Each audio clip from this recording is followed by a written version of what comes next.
بسم اللہ الرحمن الرحیم۔ السلام علیکم ورحمۃ اللہ وبرکاتہ۔ دار ارقم آن لائن کلاس میں آپ سب کو خوش آمدید۔ پچھلے لیکچر میں ہم نے مولانا الطاف حسین حالی کا لکھا ہوا سبق مرزا غالب کے عادات و خصائل پڑھا۔ اس سبق میں ہم نے مرزا غالب کے اخلاق کی کون کون سی خوبیاں پڑھی، آج جائزہ لے لیتے ہیں پہلے اور پھر اگلا لیکچر شروع کریں گے۔ مرزا غالب کو اللہ تعالیٰ نے بے شمار خوبیوں سے نوازا تھا۔ خوش دلی اور کشادہ پیشانی سے ہر کسی سے ملتے تھے۔ جو شخص ایک بار مل لیتا اسے دوبارہ ملنے کی بھی خواہش رہتی۔ مرزا غالب دوستی کو بہت اہمیت دیتے تھے، یہی وجہ کہ ان کا حلقہ احباب بہت وسیع تھا۔ وہ دوستوں کی فرمائشوں سے کبھی تنگ دل نہیں ہوتے تھے، بڑی خوش دلی سے ان کی فرمائشیں پوری کر دیا کرتے تھے۔ باوجود یہ کہ آخری عمر میں ان کی جسمانی طاقتیں جواب دے گئی تھیں، لیکن پھر بھی وہ اپنے دوستوں کی بھیجی ہوئی غزلوں اور قصیدوں کی اصلاح کر دیا کرتے تھے۔ سائلوں کے ساتھ بھی مرزا کا سلوک فراخ دلی پر مبنی تھا۔ سائل بہت کم ان کے دروازے سے خالی ہاتھ جاتے تھے، وہ مقدور بھر ضرورت مندوں اور محتاجوں کی مدد کیا کرتے تھے۔ آج کے لیکچر میں ہم مرزا غالب کی شخصیت کے مزید اوصاف کے بارے میں جانیں گے۔ مرزا اپنے دوستوں کے ساتھ جو گردش روزگار سے بگڑ گئے تھے، گردش روزگار زمانے کی گردش، حالات کا الٹ پھیر یا حالات کی بد نصیبی، بگڑ گئے تھے، خراب ہو گئے تھے، یعنی مرزا کے وہ دوست جو حالات کی بد نصیبی کا شکار تھے، 1857 کی جنگ آزادی کے بعد جن کے حالات خراب ہو گئے تھے اور وہ مالی تنگی کا اور تنگ دستی کا شکار تھے، نہایت شریفانہ بہت اچھا سلوک، بہت اچھا برتاؤ کرتے تھے، یعنی ان کے ساتھ بہت اچھے طریقے سے پیش آتے تھے۔ دلی کے امائے، دلی کے معززین، عزت دار لوگوں میں سے ایک صاحب، ایک شخص جو مرزا کے دلی دوست تھے، جن کے ساتھ مرزا کا بہت قریبی تعلق تھا، 1857 کے بعد ان کی حالت سقیم ہو گئی تھی، خراب ہو گئی تھی۔ 1857 کی جنگ آزادی نے بہت سے مالداروں کو تنگ دستی کی حالت تک پہنچا دیا۔ حالات کے الٹ پھیر کی وجہ سے بہت سے امیر لوگ غربت کا شکار ہو گئے، تو غالب کے وہ دوست بھی جو ہے وہ بد نصیبی کا شکار ہوئے اور ان کی حالت یہ ہو گئی کہ اب وہ معمولی لباس زیب تن کرتے تھے۔ ایک روز وہ چھینٹ کا فرغل پہنے ہوئے مرزا سے ملنے آئے۔ چھینٹ کپڑے کی ایک معمولی قسم ہے، فرغل کہتے ہیں روئی دار لباس پہنے ہوئے مرزا سے ملنے آئے، یعنی یہ وہ صاحب تھے جو کسی زمانے میں بہت عمدہ قیمتی لباس زیب تن کیا کرتے تھے، اور اب حالت یہ ہو گئی تھی کہ وہ باریک کپڑا، عام کپڑا پہننے پر مجبور ہو گئے تھے۔ مرزا نے بھی ان کو کبھی مالیدہ یا جامہ وار، مالیدہ قیمتی کپڑے کی قسم ہے، جامہ وار پھولدار پشمینے کی چادر، چوغا کہتے ہیں لمبا جبہ یا کوٹ، اس کے سوا ایسا حقیر کپڑا پہنے کبھی نہیں دیکھا تھا۔ مرزا کے وہ دوست ہمیشہ قیمتی لباس زیب تن کیا کرتے تھے، اور اب حالات کی بد نصیبی کی وجہ سے وہ چھینٹ کا فرغل پہننے پر مجبور تھے۔ مرزا نے کبھی ان کو قیمتی لباس کے علاوہ کسی لباس میں، کسی معمولی لباس میں نہیں دیکھا تھا۔ چھینٹ کا فرغل ان کے بدن پر دیکھ کر دل بھر آیا۔ مرزا نے جب ان کو معمولی لباس میں دیکھا تو مرزا آبدیدہ ہو گئے، انہیں بہت دکھ ہوا اپنے دوست کی یہ حالت دیکھ کر، وہ رنجیدہ ہو گئے۔ ان سے پوچھا، یہ چھینٹ آپ نے کہاں سے لی ہے؟ یہ روئی دار لباس آپ نے کہاں سے خریدا ہے؟ مجھے اس کی وضع، بناوٹ بہت ہی بھلی معلوم ہوتی ہے، مجھے اس کی سلائی، اس کی بناوٹ بہت اچھی لگ رہی ہے۔ آپ مجھے بھی فرغل کے لیے یہ چھینٹ منگوا دیں، یعنی مجھے بھی جو ہے وہ یہ جبہ یا چوغا سلوانے کے لیے ایسا کپڑا منگوا دیں۔ تو انہوں نے کہا، یہ فرغل آج ہی بن کر آیا ہے، میں اسی وقت پہن کر آیا ہوں، اگر آپ کو پسند ہے تو یہی حاضر ہے۔ ان کے دوست نے انہیں جواب دیا کہ یہ فرغل آج ہی بن کر آیا، اگر آپ کو یہ پسند ہے تو آپ یہ لے لیں۔ دراصل مرزا نے اپنے دوست کا دل رکھنے کے لیے بڑے سلیقے سے جو ہے وہ ان کی معمولی حیثیت کا احساس دلائے بغیر ان سے یہ فرمائش کی، اور ان کے دوست نے جو ہے وہ عرض کیا کہ اگر آپ کو پسند ہے تو آپ یہی لے لیں۔ مرزا نے کہا میرا تو یہی جی چاہتا ہے کہ اسی وقت آپ سے چھین کر یہ پہن لوں، مگر جاڑا سردی بہت شدت سے پڑ رہی ہے، یعنی سردی بہت شدید ہے، باہر موسم جو ہے وہ خاصا سرد ہے، تو آپ یہاں سے کیا پہن کر جائیں گے، اپنے مکان تک کیا پہن کر جائیں گے؟ پھر ادھر ادھر دیکھ کر کھونٹی کہتے ہیں چھوٹی میخ جس پر کپڑا لٹکایا جاتا ہے، اور کھونٹی پر سے اپنا مالیدہ کا نیا چوغا اتار کر انہیں پہنایا۔ مرزا غالب نے بڑے سلیقے سے، بڑی دلداری، بڑی محبت اور مہربانی سے اپنے دوست کو ان کی معمولی حیثیت کا احساس دلائے بغیر اپنا قیمتی لباس انہیں جو ہے وہ بطور تحفہ دے دیا، ان کی اپنے مصیبت زدہ دوست کی مدد بھی کر دی اور انہیں اس کا احساس بھی نہ ہوا، اور یہی دوستی ہے جس کا حق ادا کرنا مرزا کو خوب آتا تھا۔ اور اس خوبصورتی کے ساتھ وہ چوغا ان کی نظر کیا، یعنی انہوں نے وہ اپنا نیا چوغا جو ہے وہ اتنی خوبصورتی اور اتنے سلیقے سے انہیں عنایت کیا کہ انہیں ان کی غربت کا یا ان کی معمولی حیثیت کا احساس تک نہ ہوا، اور ان کی مدد بھی ہو گئی۔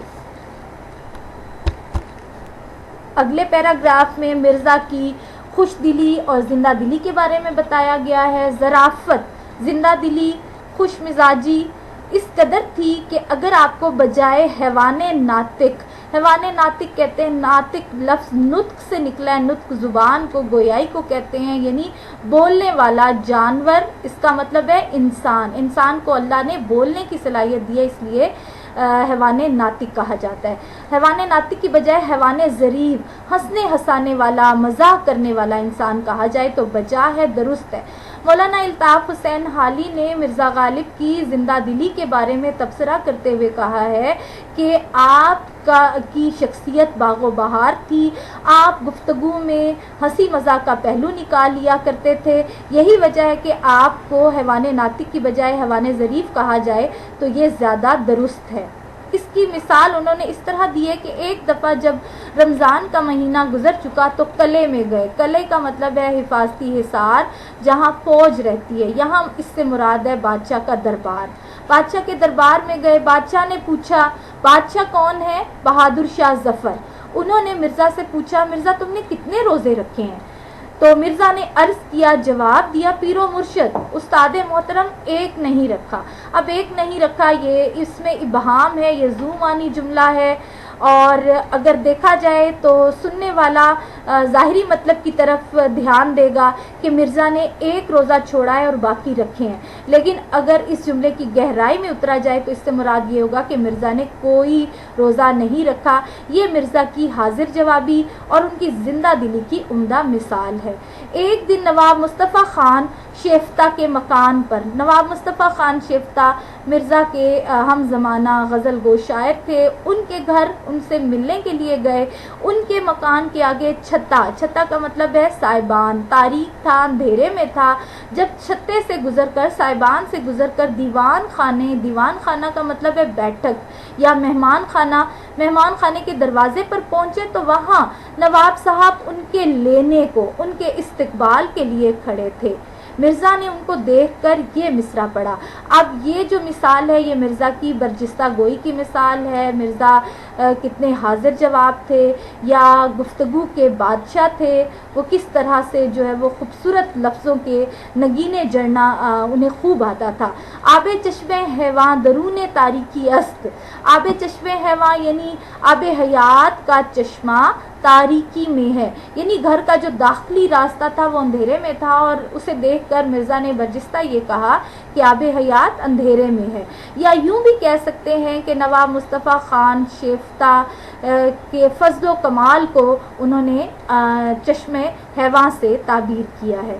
جب دیوان خانے میں پہنچے تو اس کے دالان کہتے ہیں بڑا کمرہ، بسبب کی وجہ سے مشرق کی طرف ہونے کی وجہ سے دھوپ بھری ہوئی تھی، یعنی سورج کی روشنی براہ راست اس بڑے کمرے میں داخل ہو رہی تھی۔ جب مرزا مہمان خانے میں پہنچے تو اس میں دھوپ اتنی بھری ہوئی تھی کہ مرزا نے وہاں یہ مصرع پڑھا، ای خانہ ہما آفتاب است، کہ یہ گھر سارے کا سارا سورج ہے۔ اگلا پیراگراف، ایک صحبت میں ایک محفل میں مرزا میر تقی میر کی تعریف کر رہے تھے۔ اب یہاں مرزا سے مراد مرزا غالب ہیں اور میر تقی میر 18ویں صدی کے غزل گو شاعر ہیں۔ مرزا غالب میر تقی میر کی استادی کے قائل تھے اور اکثر میر تقی میر کی تعریف کیا کرتے تھے۔ ریختہ کہ تم ہی استاد نہیں ہو غالب، کہتے ہیں اگلے زمانے میں کوئی میر بھی تھا۔ شیخ ابراہیم ذوق بھی وہاں موجود تھے۔ اب شیخ ابراہیم ذوق مرزا غالب کے ہم زمانہ قصیدہ گو شاعر تھے اور یہ بادشاہ بہادر شاہ ظفر کے استاد بھی تھے۔ انہوں نے سودا کو میر پر ترجیح دی، فوقیت دی، یعنی ابراہیم ذوق کا کہنا یہ تھا کہ میر تقی میر کی بجائے سودا جو ہے وہ صاحب کمال شاعر ہے۔ سودا مرزا رفیع الدین سودا اور میر تقی میر دونوں ہم زمانہ شاعر تھے۔ فرق یہ تھا کہ سودا قصیدہ گو شاعر تھے اور میر تقی میر غزل گو شاعر تھے۔ مرزا غالب نے کہا، میں تو تم کو میری سمجھتا ہوں، میر تقی میر کا مداح سمجھتا ہوں، یعنی میرا تو خیال یہ تھا کہ تم میر کے مداح ہو، میر کی شاعری کو پسند کرتے ہو، مگر اب معلوم ہوا کہ آپ سودائی ہیں۔ اب سودائی لفظ ذو معنی ہے۔ سودائی کا ایک مطلب ہے مجنو یا جسے دیوانہ پن ہو گیا ہو، تو یہاں مراد سودائی سے مجنو یا پاگل پن نہیں ہے، بلکہ یہاں مراد ہے سودا کا مداح، سودا کو چاہنے والا، سودا کا پسند کرنے والا۔ یعنی اس محفل میں شیخ ابراہیم ذوق کا نقطہ نظر یہ تھا کہ میر تقی میر کی بجائے سودا بڑے شاعر ہیں، تو مرزا نے برجستہ یہ کہا کہ میں تو یہ سمجھتا تھا کہ تم میر کے مداح ہو، لیکن آج مجھے یہ معلوم ہوا کہ تم سودا کو پسند کرتے ہو۔ باوجود یہ کہ اس کے باوجود کہ مرزا کی آمدنی، مرزا کا ماہانہ معاوضہ اور مقدور کہتے ہیں استطاعت یا ان کی طاقت بہت کم تھی، یعنی مرزا جو ہے وہ مالی تنگدستی کا اکثر شکار رہتے تھے، ان کے مالی حالات تنگ تھے، مگر خودداری غیرت کو کہتے ہیں، عزت نفس کو کہتے ہیں، حفظ وضع رکھ رکھاؤ کا خیال، وہ رکھ رکھاؤ کو اپنے ہاتھ سے نہ جانے دیتے تھے۔ چونکہ مرزا خود بھی ایک معزز گھرانے سے تعلق رکھتے تھے، امیر خاندان کے چشم و چراغ تھے، اس لیے مرزا کے مزاج میں غیرت اور عزت نفس کا احساس بھی تھا اور رکھ رکھاؤ کے قائل تھے۔ شہر کے امراء امیر لوگوں سے اور معززین، عمائد کہتے ہیں معززین سے برابر مسلسل ان کی ملاقات رہتی تھی۔ کبھی بازار میں بغیر پال کی ڈولی یا ہوادار، یہ بھی ایک سواری کا نام ہے، یعنی بازار جانا ہوتا تو وہ بغیر پال کی یا ہوادار کے نہیں جاتے تھے، اپنے شایان شان وہ سواری کا انتخاب کیا کرتے تھے۔ عمائد شہر میں جو لوگ ان کے مکان پر آتے، یعنی شہر کے معززین میں جو بھی غالب سے ملنے کے لیے ان کے گھر آتا، غالب بھی ان کے مکان پر ان سے ملنے کے لیے ضرور جاتے۔ ایک دن کسی سے مل کر نواب مصطفیٰ خان مرحوم، یعنی نواب مصطفیٰ خان شیفتہ، جو کہ مولانا الطاف حسین حالی کے استاد بھی تھے اور حالی ان کے بچوں کے اتالیق بھی تھے، ان کے مکان پر آئے ایک دن مرزا۔ میں بھی اس وقت موجود تھا، یعنی مولانا الطاف حسین حالی فرماتے ہیں کہ میں بھی اس وقت نواب مصطفیٰ خان کے گھر موجود تھا۔ نواب صاحب نے غالب سے پوچھا، آپ اپنے گھر سے سیدھے یہاں آئے ہیں یا کہیں اور بھی جانا ہوا تھا؟ تو مرزا نے کہا کہ مجھ کو فلاں صاحب کا ایک آنا دینا تھا۔ آنا سے کیا مراد ہے؟ یہ ہندوستان کا پرانا سکہ ہے جو 4 پیسوں کے برابر ہوتا تھا۔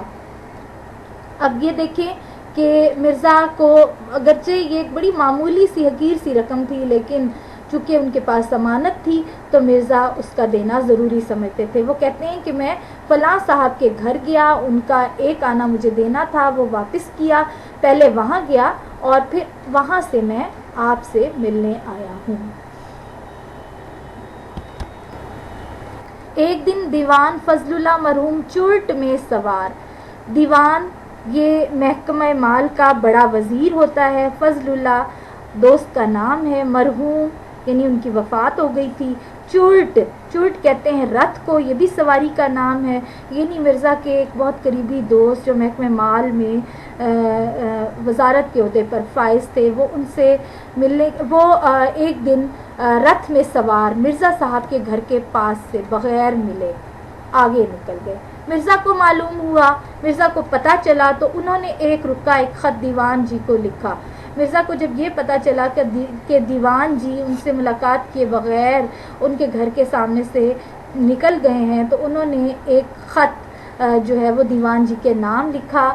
مضمون یہ تھا، یعنی انہوں نے براہ راست شکایت کا اظہار نہیں کیا یا ان کی دل آزاری نہیں کی، ان کو شرمندگی کا احساس براہ راست نہیں دلایا، بلکہ یہ کہا کہ آج مجھ کو اس قدر ندامت ہوئی ہے، آج مجھے اتنی شرمندگی ہوئی ہے کہ شرم کے مارے زمین میں گڑا جاتا ہوں، کہ میرا دل چاہتا ہے کہ زمین کھل جائے اور میں اس میں سما جاؤں، کہ اس سے زیادہ نالائکی نااہلی اور کیا ہو سکتی ہے کہ آپ کبھی اس طرف سے گزرے اور میں سلام کو حاضر نہ ہوں۔ آپ دیکھیں کہ مرزا غالب نے کتنے ہی عمدہ انداز میں اپنے دوست کو ان کی غلطی کا احساس دلایا، انہیں براہ راست شرمندہ کرنے کی بجائے یا ان کی دل آزاری کرنے کی بجائے یا ان سے شکایاتی انداز کا اظہار کیے بغیر مرزا نے بڑے ہی خوبصورت انداز میں اپنے آپ کو تختہ مشق بناتے ہوئے کہا کہ میری نالائکی یہ ہے کہ آپ ادھر سے گزریں اور میں سلام کو حاضر نہ ہوں۔ جب دیوان جی نے یہ رکا پڑھا تو وہ نہایت شرمندہ ہوئے، انہیں اپنی غلطی کا احساس ہو گیا اور وہ اسی وقت گاڑی میں سوار ہو کر مرزا سے ملنے کے لیے آئے۔ سبق کے آخری حصے میں ہم دیکھیں گے کہ مرزا غالب کو کھانے میں کیا پسند تھا۔ فواکہ میں آم ان کو بہت مرغوب تھا، پھلوں میں آم ان کو بہت پسند تھا۔ آموں کی فصل میں، آموں کے موسم میں ان کے دوست دور دور سے ان کے لیے عمدہ بہت بہترین آم بھیجتے تھے اور وہ خود بھی اپنے بعض دوستوں سے تقاضا کر کے، فرمائش کر کے آم منگوا لیا کرتے تھے۔ ایک روز مرحوم بہادر شاہ ظفر مغل بادشاہ تھے اور مرزا غالب سے شاعری میں اصلاح بھی لیا کرتے تھے۔ آموں کے موسم میں چند مصاحبوں دوستوں کے ساتھ، جن میں مرزا بھی تھے، باغ حیات بخش یا مہتاب باغ میں ٹہل رہے تھے، چہل قدمی کر رہے تھے، سیر کر رہے تھے۔ یہ دونوں شاہی باغات تھے اور ان باغوں کا پھل شاہی خاندان کے افراد کھایا کرتے تھے۔ آم کے پیڑ، آم کے درخت رنگ رنگ کے مختلف قسم کے آموں سے لد رہے تھے، یعنی آموں کے درختوں پر مختلف قسم کے آم لٹک رہے تھے۔ یہاں کا آم بادشاہ، سلاطین یا بیگمات کے سوا کسی کو میسر نہیں آ سکتا تھا۔ ان باغوں میں جو بھی پھل لگتا تھا وہ صرف شاہی خاندان کے افراد ہی کھا سکتے تھے۔